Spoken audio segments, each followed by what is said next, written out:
Existen momentos en la historia donde el tiempo parece detenerse, segundos que pesan décadas. La noche del 2 de mayo de 2011 fue uno de ellos, en el interior de un helicóptero modificado. Sobre el silencio absoluto de Pakistán, un grupo de soldados de élite se prepara para la misión más importante de sus vidas. Abajo, una mansión amurallada en la oscuridad total. Su objetivo: encontrar y eliminar al hombre más buscado del planeta. Esta es la historia de cómo un hombre pasó de ser un heredero millonario a la sombra más temida del siglo XXI.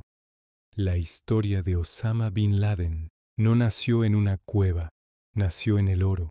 Osama fue el hijo número 17 de un imperio construido con hormigón y favores reales. La Saudi Bin Laden Group era una de las constructoras más poderosas del mundo, responsable de modernizar Arabia Saudita. Creció rodeado de lujo, pero desde joven mostró una inclinación diferente. Mientras su familia construía ciudades, él buscaba algo que el dinero no podía comprar: un propósito. Estudió ingeniería, se casó y parecía destinado a una vida de privilegios. Pero en el horizonte, los vientos de guerra soplaban desde Afganistán y ese llamado resonaría en lo más profundo de su ser. Afganistán fue su universidad de sangre. La invasión soviética en 1979 fue el catalizador. Osama, con la inmensa fortuna familiar a su disposición, viajó a la frontera para apoyar a los combatientes muyahidines. Ya no vestía las sedas de príncipe, sino la ropa tosca de un guerrero. En las montañas de Tora Bora, financiado indirectamente por sus futuros enemigos, la CIA, aprendió una lección crucial. Un grupo de hombres con fe y determinación podía derrotar a una superpotencia. Vio cómo helicópteros soviéticos caían del cielo y entendió el poder de la guerra asimétrica. Allí, entre el frío y el humo de las hogueras, no solo cavó túneles, sino que también forjó las bases de su propia organización, Al-Qaeda, la base. El fin de la guerra en Afganistán dejó un vacío, pero no por mucho tiempo. La invasión de Kuwait por parte de Saddam Hussein en 1990 llevó a un punto de inflexión, cuando Arabia Saudita, la tierra de los lugares más sagrados del Islam, permitió el despliegue de tropas estadounidenses en su suelo. Para Osama fue la máxima traición. Vio la presencia occidental como una profanación y una nueva cruzada. Expulsado de su propio país, encontró refugio en Sudán. Desde un despacho austero en Jartum, declaró su guerra personal. Su voz, suave y casi susurrante en las primeras grabaciones enviadas a los medios, contrastaba con la brutalidad de su mensaje. Advirtió al mundo que la juventud del Islam, sintiéndose humillada, se levantaría para vengar la ocupación.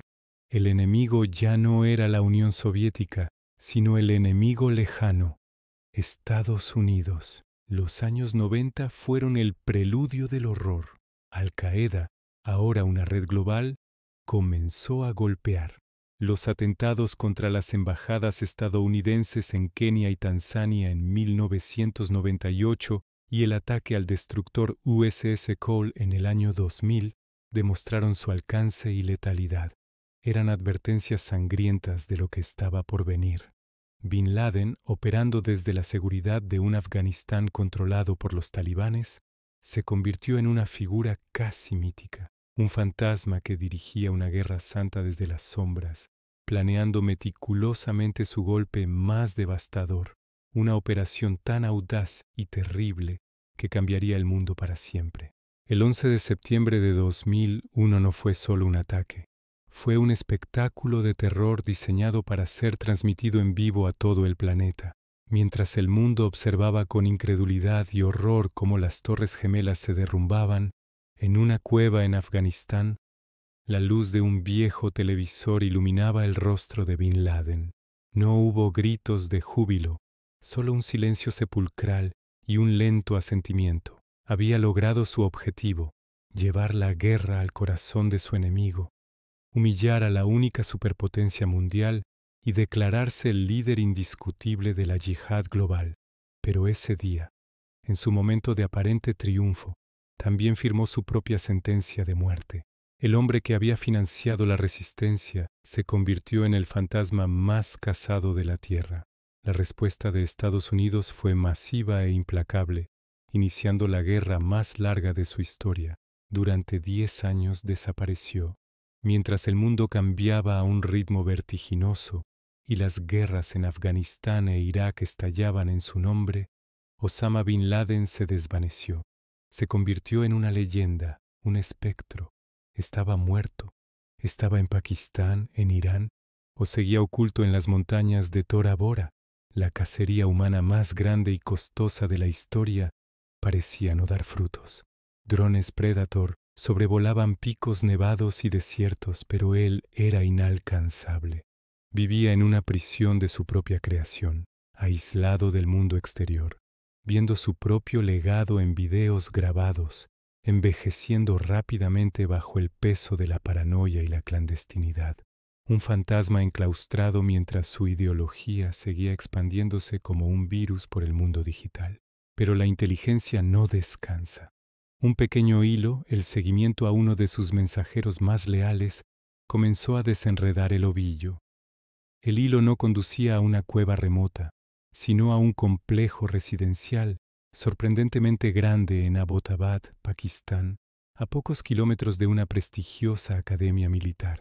La CIA pasó meses vigilando, usando satélites y agentes en tierra, observando a una figura alta y misteriosa que paseaba por el patio interior, un hombre al que llamaron el Caminante. Las piezas encajaron. El fantasma tenía una dirección. La noche del 2 de mayo de 2011, la operación Lanza de Neptuno se puso en marcha. 2 helicópteros Black Hawk modificados para ser sigilosos cruzaron la frontera de Pakistán sin ser detectados. A bordo, los miembros del equipo 6 de los SEAL de la Marina de los Estados Unidos. La tensión era palpable. La misión era de alto riesgo y sin retorno asegurado. Al llegar al complejo, uno de los helicópteros falló y se estrelló en el patio, pero la misión continuó. Los SEALs asaltaron la casa, moviéndose con una precisión letal a través de los pasillos oscuros. El sonido de los disparos con silenciador rompía el silencio. Subieron las escaleras, derribando puertas, hasta llegar al último piso. Allí, en la habitación final, se encontraron cara a cara con la historia. El enfrentamiento duró segundos. Osama Bin Laden, el arquitecto del 11 de septiembre, fue abatido. La cacería había terminado. Su cuerpo fue llevado al portaaviones USS Carl Vinson en el Océano Índico. Tras realizar pruebas de ADN para confirmar su identidad, se le dio un sepelio islámico y fue entregado al mar. La decisión fue deliberada: evitar que su tumba se convirtiera en un santuario para sus seguidores. Se buscaba borrar no solo al hombre, sino también su símbolo. Sin embargo, aunque su cuerpo desapareció en las profundidades, su ideología, esa peligrosa mezcla de fe distorsionada y odio geopolítico, ya había echado raíces en 1000 lugares distintos. La caída del líder no significó el fin de Al-Qaeda, ni de los movimientos que inspiró. La sombra era mucho más grande que el hombre que la proyectó.